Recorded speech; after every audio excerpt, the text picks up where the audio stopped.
Sejam muito bem-vindos, sejam muito bem-vindas, fãs da Bundesliga. Eu me chamo Guilherme Ferreira e recebo vocês para mais um episódio do Chucrute FC, episódio que está sendo gravado um dia após a classificação da Alemanha para as quartas de final da Euro 2024, vitória alemã por 2-0 contra a Dinamarca em jogo que aconteceu lá na cidade de Dortmund. E olha, aconteceu de tudo nessa partida lá no Signal Iduna Park. Granizo, tempestade, raios, paralisação de 25 minutos por causa dessas condições naturais, muitas intervenções do VAR e 2 gols alemães marcados por Jamal Musiala e Kai Havertz de pênalti, garantindo essa classificação alemã para as quartas de final da competição. E para me ajudar a repassar tudo isso que aconteceu na partida, eu recebo o meu parceiro de Chucrute FC, Jonathan Gonçalves. Tudo bem por aí, Jonathan? Seja muito bem-vindo. Olá, Guilherme. Olá, ouvinte do Chucrute FC. Tudo bem por aqui? Uma época de Euro, uma época de Copa América, torneio de seleções sempre diferente, sempre especial. E está sendo uma Euro muito legal de acompanhar, né, Guilherme? Na Alemanha, a gente tem acompanhado aí, vendo as torcidas, não só a torcida da Alemanha, mas como a torcida de várias seleções fazendo bonitas festas pelas ruas da Alemanha, pelas ruas de Berlim, pelas ruas de Dortmund. E, enfim, a Alemanha que vai fazendo uma grande Eurocopa e quem sabe pode conseguir aí um título jogando dentro de casa, né? Nesse episódio a gente vai falar bastante aí sobre o time do Julian Nagelsmann e os jogadores que vêm se destacando no torneio. A gente mesmo de longe dá para notar que a Alemanha está respirando esse clima de Euro pela presença de torcidas estrangeiras, mas também pela própria festa proporcionada pelos alemães que estão empolgados com o torneio, claro que com a contribuição da equipe, com a contribuição daquilo que os comandados de Julian Nagelsmann produzem em campo, mas dá para notar que existe um espírito de festa muito vivo entre os alemães. O cara do saxofone que está embalando festas por toda a Alemanha, antes dos Jogos da Alemanha, ganhando uma popularidade gigantesca nas redes sociais, e muitos outros exemplos a gente tem acompanhado de bonitas festas de torcedores em diferentes cidades. Uma festa que tem ajudado a Alemanha a espantar fantasmas antigos. Pouco a pouco, fantasmas de competições anteriores vão ficando para trás. Essa vitória contra a Dinamarca em jogo disputado nesse sábado foi a primeira da Alemanha num mata-mata desde a Copa das Confederações, a falecida Copa das Confederações de 2017, competição que a Alemanha venceu o Chile na final. Se a gente quiser considerar só os grandes torneios, a gente tem que voltar um ano para encontrar a última vitória alemã num mata-mata. Foi na Euro de 2016, então fazia tempo demais para uma seleção do peso da Alemanha essa vitória em mata-mata. Agora, superada a Dinamarca, a Alemanha espera o vencedor do duelo entre Geórgia e Espanha. A gente está gravando esse episódio antes da definição do adversário da Alemanha nas quartas de final. Bom, antes da gente entrar no jogo especificamente, quero deixar aqueles recados de sempre, agradecendo a todo mundo que acompanha o trabalho do Chucrute FC. Se você está conhecendo a gente agora, seja muito bem-vindo. A gente publica os nossos episódios nas principais plataformas de podcast, também disponibiliza eles no YouTube. Agradecer também aos nossos parceiros do Alemanha FC, do Futebol do Brasil, que vem fazendo uma cobertura muito boa da Euro na Alemanha, especialmente com foco especial na seleção alemã, sempre abastecendo a gente aqui no Chucrute também com ótimas informações para trazer para vocês. E vamos lá, Jonathan, falar um pouco desse jogo. Na verdade, o primeiro ponto que eu quero trazer é um pouco pré-jogo, porque por alguns dias a imprensa alemã falou na possibilidade do Niklas Füllkrug entrar no time titular, possivelmente no lugar do Kai Havertz, que é esse homem mais de referência no time do Julian Nagelsmann nesse momento. E essa parecia ser a alteração mais possível diante do cenário, diante do que vem acontecendo na Euro. O Fulkrug vem sendo acionado em todos os jogos e vem respondendo bem sempre que entra em campo. Aí sai a escalação uma hora antes do jogo e a mudança no ataque é outra. Entra o Leroy Sané e sai o Florian Wirtz, de forma surpreendente. Destaque do Bayer Leverkusen, que ganhou quase tudo nessa última temporada, surpreendeu a saída dele do time titular. O Julian Nagelsmann deu suas justificativas, explicou o que ele queria do Leroy Sané dentro de campo, mas queria saber de você, Jonathan, se também te surpreendeu essa mudança e se você também vê espaço para o Niklas Füllkrug ainda batalhar por uma vaga no time titular com o Kai Havertz. Assim, Guilherme, eu acredito que o Florian Wirtz e o Jamal Musiala são os dois grandes nomes da Alemanha hoje em dia, né? Dois jovens jogadores com muito talento. A gente pode olhar ali para o passado, na época da Euro 2012, era o Marco Reus e o Mario Götze. São os dois do momento. Então, me causou estranheza, assim, ver o Wirtz no banco. Eu até pensei que fosse alguma questão física, né? Tendo em vista ali que na reta final da temporada do Bayer Leverkusen pela Bundesliga, o próprio Wirtz teve alguns problemas musculares, chegou o Xabi Alonso dar uma segurada nele em alguns jogos ali na reta final, e aí eu pensei que poderia ter sido algo nesse sentido, né? Mas acredito que não foi, até porque o Wirtz entra na partida, entra no segundo tempo lá, quase marca um gol, e é um jogador espetacular. Para mim, ele é titular da Alemanha, sem dúvidas, assim como o Musiala também é, como eu falei, os dois grandes nomes dessa equipe aí do Julian Nagelsmann, dessa Alemanha que vem jogando muito bem na Eurocopa. Já a questão do Füllkrug, eu acredito que o Füllkrug, ele é um atacante, ele é um centroavante mais preparado para finalizar, para fazer gols. O Kai Havertz é um jogador mais de ter a condução da bola, de conseguir se movimentar ali, dar um pouco mais de mobilidade ao jogo, pisando fora da área também. Já o Füllkrug é aquele atacante mais da área mesmo, para cruzarem uma bola para ele fazer de cabeça, para ele chutar, para ele empurrar para dentro do gol. E como ele fez um golaço na primeira rodada contra a Escócia, que foi um chutaço, ele é um jogador nesse sentido, né, para poder finalizar. Já o Havertz, ele não é propriamente um centroavante. Ele pode trabalhar aí como podemos dizer assim, como um segundo atacante, né, um falso 9. E ele faz até um trabalho bem feito. Ontem marcou um gol de pênalti. Ainda assim, achei uma partida regular para boa dele. E eu acho que essa discussão, Guilherme, ela tá sendo até um pouco exagerada por parte dos torcedores e da mídia alemã, sabe? É um torneio curto, é um torneio que tudo acontece muito rápido. Agora a Alemanha já chegou nas quartas de final e eu acho que não é necessário ficar levantando esse debate de quem tem que ser o titular ou não nessa altura do campeonato, entende? Eu acho que já está claro que o titular é o Kai Havertz, o Füllkrug quase todo jogo vai ser acionado, como ontem também foi acionado e o próprio Kai Havertz se manteve em campo, né? Os dois jogaram juntos, por exemplo. Então eu acho que nessa questão, Guilherme, o Havertz já está claro que é o titular, mas se o Nagelsmann, se quiser um atacante para fazer gol, uma partida que a Alemanha está precisando colocar a bola dentro da área, está precisando acionar o centroavante, tem que ser o Füllkrug o nome para estar ali na área, não que o próprio Kai Havertz tenha que sair da partida ou tenha que ceder a posição. Às vezes numa outra troca, né? Mas aí entra aquela questão que eu falei agora há pouco. Para mim, Jamal Musiala e o Florian Wirtz são nomes que têm que ser titulares, mas eu entendo que, por exemplo, ontem não foi o Leroy Sané, foi o titular. Fez uma partida que eu achei bem abaixo, sendo bem sincero. Não acho que ele está fazendo uma das melhores Euros. Dentro da equipe da Alemanha, para mim, é um dos jogadores que está mais abaixo, mas até que não comprometeu, fez um trabalho regular ali.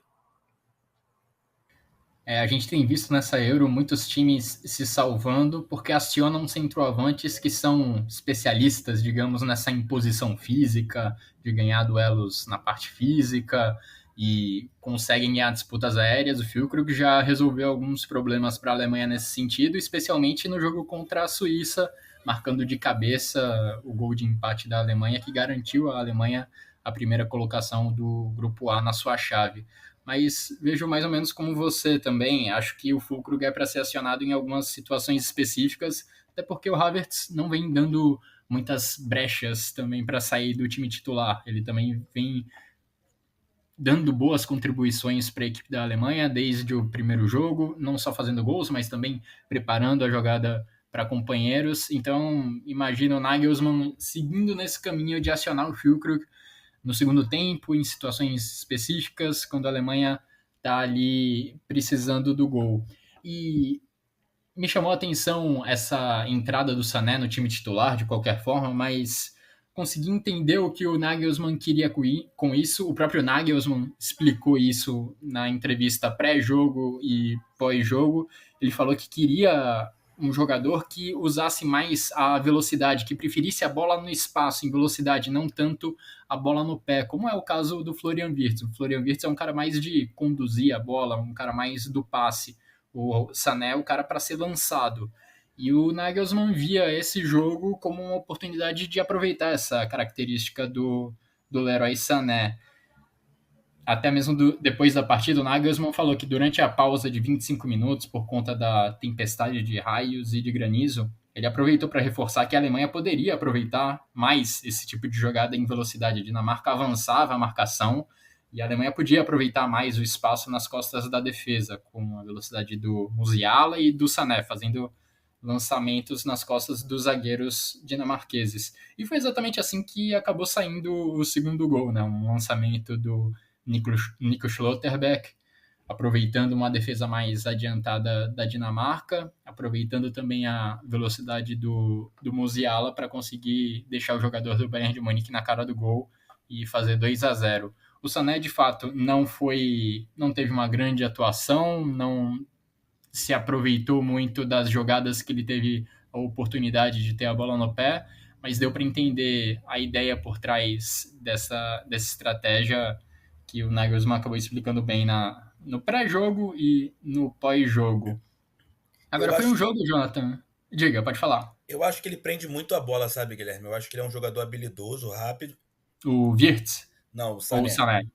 Ah, Sané. sim. Ele é um jogador habilidoso, rápido, consegue dar aquela cortada a la Robin para a esquerda e finalizar, mas ainda assim eu acho que ele prende muito a bola em questões de jogo dinâmico, de rapidez, de contra-ataque.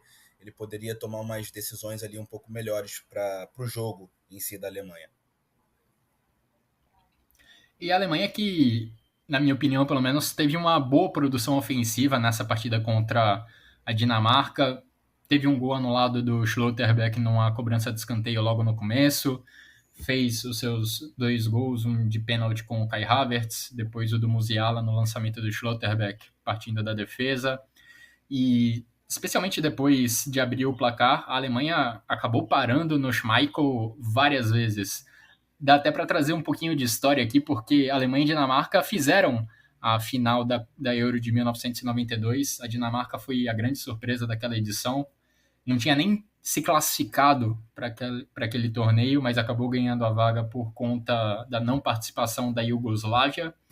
Chegou na final e foi campeã na decisão contra a Alemanha, com o Peter Schmeichel fazendo um grande jogo na final, fazendo defesas importantes na vitória por 2-0 da Dinamarca. E hoje é o filho dele, o Kasper Schmeichel, quem defende a baliza dinamarquesa, e o Kasper Schmeichel também, nesse sábado, teve uma grande atuação. Quando o placar ainda estava zerado, ele fez pelo menos 2 ótimas defesas, e depois que a Alemanha abriu o placar, ele também trabalhou bastante. Acho que a Alemanha poderia ter aproveitado melhor as oportunidades criadas. Ainda assim, acho que a produção ofensiva desse time do Nagelsmann tem sido satisfatória. O time consegue produzir e produzir de diferentes maneiras, né? Como a gente já discutiu em episódios anteriores daqui do Chucrute. Consegue construir jogadas com o adversário recuado, consegue criar jogadas quando a marcação está mais avançada. Acho que são sinais promissores que esse ataque está oferecendo, né, Jonathan? Sem dúvidas, acredito que é um grande ataque. Não à toa é a seleção da Eurocopa que mais marcou gols, né, até então. Ontem foram mais 2, até a fase de grupo tinham sido 8 gols. E agora chegou a 10 gols, né, a Alemanha nessa Euro. Chegando nas quartas de final com 10 gols, mostra que esse ataque tá funcionando. Lembrando que no passado a Alemanha teve uma certa dificuldade na hora de marcar, antes mesmo da Euro, mas não está passando por isso nesse momento e ajuda, né, Guilherme? Uma coisa que eu queria destacar do jogo de ontem, que eu achei muito peculiar, assim, muito engraçado, não foi engraçado para quem viveu, que foi o Andersen, o jogador da Dinamarca. Ele marcou o gol, né? Que estaria Sim. fazendo 1-0 para a Dinamarca naquele momento. O gol foi anulado pelo detalhe ali no VAR.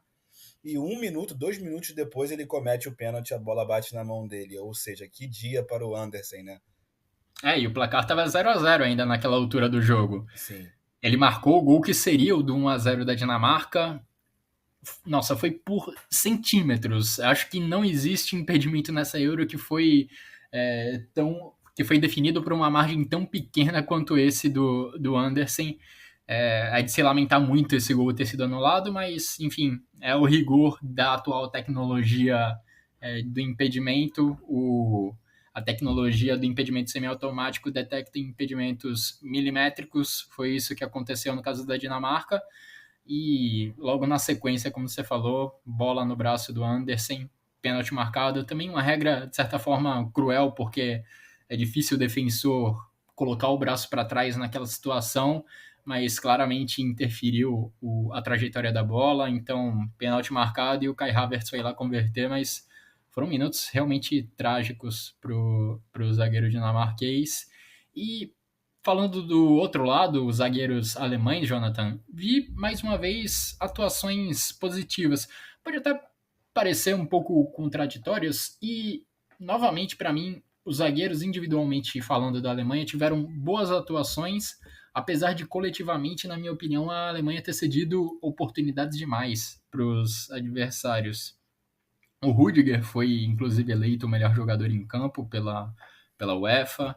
O Schlotterbeck teve boas ações ofensivas, teve um gol anulado, deu assistência para o gol do Musiala, também teve boas ações defensivas, mas também falhou numa chance boa da Dinamarca, e o Neuer acabou precisando trabalhar bastante, mais uma vez. O Neuer foi um dos responsáveis, um dos grandes responsáveis pela Alemanha sair de campo com o placar zerado, sair de campo sem sofrer gols. Então, acho que individualmente a Alemanha vem tendo boas atuações de seus defensores, mas essa vulnerabilidade aos contra-ataques ainda é algo que o Nagelsmann precisa prestar atenção para as próximas partidas, porque virão ataques mais perigosos. E a Alemanha sofreu com isso contra a Hungria, contra a Suíça especialmente, e agora também nesse jogo contra a Dinamarca. Foram três equipes que conseguiram aproveitar as jogadas em velocidades para contra-atacar a Alemanha. Exatamente, Guilherme. Precisa pontuar aí, precisa analisar o Julian Nagelsmann e sua comissão lá com o Sandro Wagner e companhia para ajeitar essa parte aí de se proteger, né, dos contra-ataques, porque sem dúvidas agora virão seleções bem mais qualificadas, seleções que estão almejando aí o título da competição. E nessa Euro a gente tem visto muitas seleções jogando bem, né? Então não vai ter vida fácil para ninguém se pensa em levantar o caneco. Ontem também, Guilherme, além de você já ter citado a questão do jogo ter sido paralisado, né, por raios e tudo mais, teve um outro fato curioso, que foi um rapaz que subiu nas instalações lá do Signal Iduna Park, do Westfalen Stadion, e isso que fez também o jogo demorar a voltar ali a ter um recomeço, porque foi paralisado inicialmente pela questão dos raios, mas depois por esse rapaz estar lá dando uma de Homem-Aranha, de Spider-Man no estádio, e aí demorou um pouco mais para o jogo voltar, né? É impressionante como a gente sempre vê alguma coisa peculiar acontecendo lá pelo futebol que ocorre na Alemanha, como tem sido a Euro no momento. Essa Euro tem sido marcada mesmo por alguns probleminhas envolvendo torcedores, envolvendo também até infraestrutura de transportes. Enfim, dentro dos estádios, muitos copos sendo atirados para dentro do gramado. A gente viu nessa partida Uhum. da Alemanha contra a Dinamarca, os dinamarqueses nada satisfeitos com as decisões da arbitragem, as decisões milimétricas que acabaram acontecendo, indo contra a equipe da Dinamarca. Vários dinamarqueses atiraram copos no gramado, Muitas invasões também, né, durante a Euro. muitas invasões de campo. Em Dortmund, a gente já viu duas vezes uma cachoeira sendo formada nas arquibancadas por conta da chuva. Já tinha acontecido num jogo da fase de grupos, agora também nessa partida das oitavas de final. A, Aparentemente o estádio não está tão bem preparado assim para receber uma chuva tão forte como a que aconteceu nesse sábado, porque uma verdadeira cachoeira acabou se formando dentro do estádio e fazendo a festa até de alguns torcedores que aproveitaram para se molhar ali. É verdade. Alguns dinamarqueses viralizaram, né, por aí, por estarem debaixo da cascata que se formou lá no Signal Iduna É, Park. sim. E voltando pro campo, Jonathan, um ponto que também acho que deve preocupar o Julian Nagelsmann é a questão da bola parada defensiva, porque se a gente voltar nos jogos, em todos os jogos praticamente da Alemanha nessa Euro, a bola parada defensiva acabou machucando um pouco a equipe. O gol da Escócia no jogo de abertura foi o gol contra do Rudiger, mas foi uma bola parada escocesa, uma cobrança de falta para a grande área. Jogo contra a Hungria teve um gol anulado por um impedimento assim também de poucos centímetros em jogada de bola parada, em jogada de cobrança de falta cobrada na área. E nesse jogo contra a Dinamarca, mais um gol de um adversário da Alemanha sendo marcado numa bola parada e mais uma vez o gol sendo anulado por um impedimento milimétrico. Tudo bem, 2 gols anulados, mas certamente é algo que deve preocupar o Nagelsmann, porque em torneios de tiro curto como esses, em torneios de tiro curto como é a Euro, bolas paradas são extremamente importantes, porque se você sai perdendo por 1-0 diante de um adversário que sabe se defender bem, esse gol sofrido logo no começo numa eventual bola parada vira algo muito difícil de reverter em alguns casos. Bolas paradas ofensivas e defensivas normalmente têm sido muito importantes para as equipes terem sucesso ou terem insucesso nas grandes competições, não só o Euro, mas também Copa do Mundo. E o fato da Alemanha demonstrar certa fragilidade na bola parada defensiva é algo que deve preocupar o Nagelsmann e deve preocupar o Manuel Neuer. Vale ressaltar uma estatística interessante do Manuel Neuer, que fez seu 19º jogo da carreira numa Euro. Agora ele é o jogador alemão com mais jogos na história da competição. Ele superou contra a Dinamarca o Bastian Schweinsteiger, que disputou 11 partidas pela seleção alemã em Euros. Tem algum outro destaque, Jonathan, nessa parte defensiva? Guilherme, eu acho que não sei se eu estou enganado, mas essa informação que você acabou de falar aí, eu acho que são 19 partidas do Neuer, não, na Euro. Isso, eu falei quantas? São 19. Falou 11 do Ah, Schweinsteiger, se não me viajei. engano. 19 do Neuer e 18 do Schweinsteiger. Sim, Estava com a sim. informação aqui na minha frente e falei errado. E o outro destaque, cara, seria o Nico Schlotterbeck, né? Porque ontem ele foi titular devido ao Jonathan tá suspenso, foi suspenso devido a 2 cartões amarelos nas fases de grupos. E aí ele foi titular ontem, o Nico Schlotterbeck do Borussia Dortmund, e deu uma assistência, né? Um grande lançamento para o gol do Jamal Musiala, a lá Mats Hummels, porque nós sabemos o quão bom era o Mats Hummels com essa questão de Uhum. lançamentos, ligações diretas para o ataque, e o Nico Schlotterbeck teve o Hummels como mentor ali ao lado dele no Borussia Dortmund, né? Então, quando o Schlotterbeck ontem deu essa assistência, não teve como não lembrar do Mats Hummels. Até em jogos recentes do próprio Borussia Dortmund, o Schlotterbeck já demonstrou essa qualidade. Se eu não me engano, na final da Champions League, uma das chances criadas pelo Borussia Dortmund parte de um lançamento do próprio Nico Schlotterbeck. É algo que aparentemente ele vem desenvolvendo bem ao longo da carreira. E o Nagelsmann parecia tão determinado a repetir a equipe da Alemanha para dar ritmo a um mesmo 11 inicial na fase de grupos, né? Ele repetiu a escalação inicial da Alemanha nos 3 jogos do grupo A, mas aí agora nas oitavas de final ele precisou fazer uma mudança na zaga e por opção dele, né, por opção estratégica, ele também fez outras 2 mudanças. Aqui a gente já comentou sobre da entrada do Leroy Sané no lugar do Florian Wirtz e também teve a entrada do David Raum no lugar do Maximilian Mittelstadt. Também vale a gente fazer esse registro porque são 2 laterais de características diferentes e acho que casa bem com aquela explicação que eu já falei sobre o Sané. Explorar a velocidade. O David Raum é um cara de mais explosão, de mais ataque em linha de fundo e cruzamento para a grande área. O Mittelstadt é de um jogo mais curto, mais aproximado, de troca de passes curtos.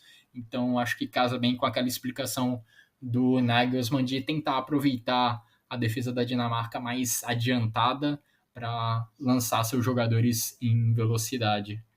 Vamos ver agora se ele vai adaptar mais uma vez o seu time ao adversário das quartas de final ou se ele vai se manter fiel, digamos assim, à escalação que ele usou 3 vezes na fase de grupos, com Mittelstadt na lateral esquerda, com Florian Wirtz no meio campo, além, claro, de Jonathan Tah e Antônio Rüdiger centralizados na defesa.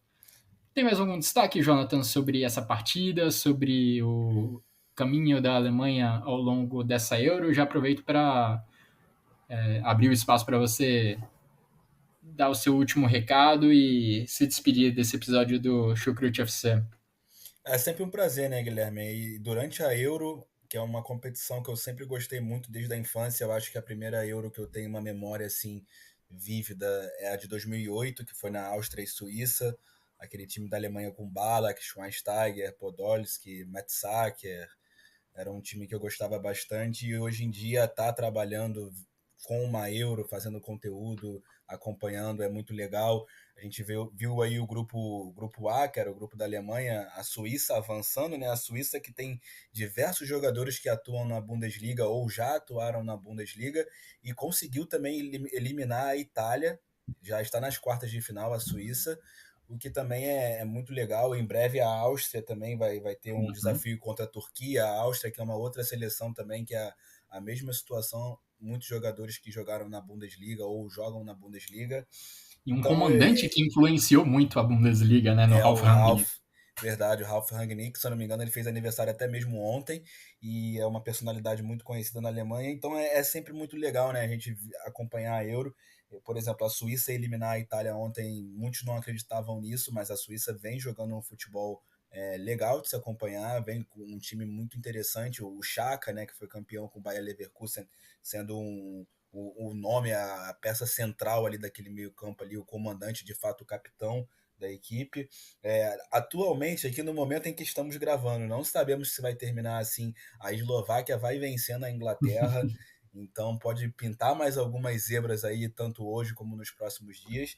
E é isso, a gente vai manter os nossos olhos abertos, acompanhando a Alemanha aí do Julian Nagelsmann.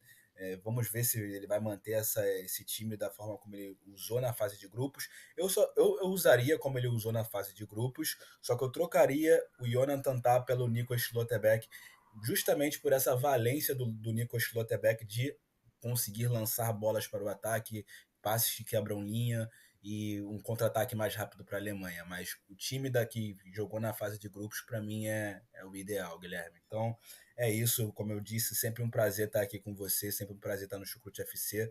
E vamos juntos aí para o futuro. Eu que agradeço, Jonathan, pela sua participação mais uma vez no episódio do Chucrute FC. E bom, encerramos aqui esse episódio bem menos turbulento do que o jogo em si da Alemanha contra a Dinamarca. Não tivemos interrupção de 25 minutos por conta de raios e granizo, não tivemos intervenções milimétricas do VAR. Chegamos ao fim do nosso debate, falamos dos detalhes dessa classificação alemã para as quartas de final e vamos ver qual será o adversário, se será a Espanha ou se será a surpreendente Geórgia. Seguiremos aqui no Chucrute acompanhando o caminho da equipe comandada pelo Julian Nagelsmann. Muito obrigado mais uma vez, Jonathan. Muito obrigado também a todo mundo que nos acompanhou até aqui nesse episódio. Um grande abraço a todos e até a próxima.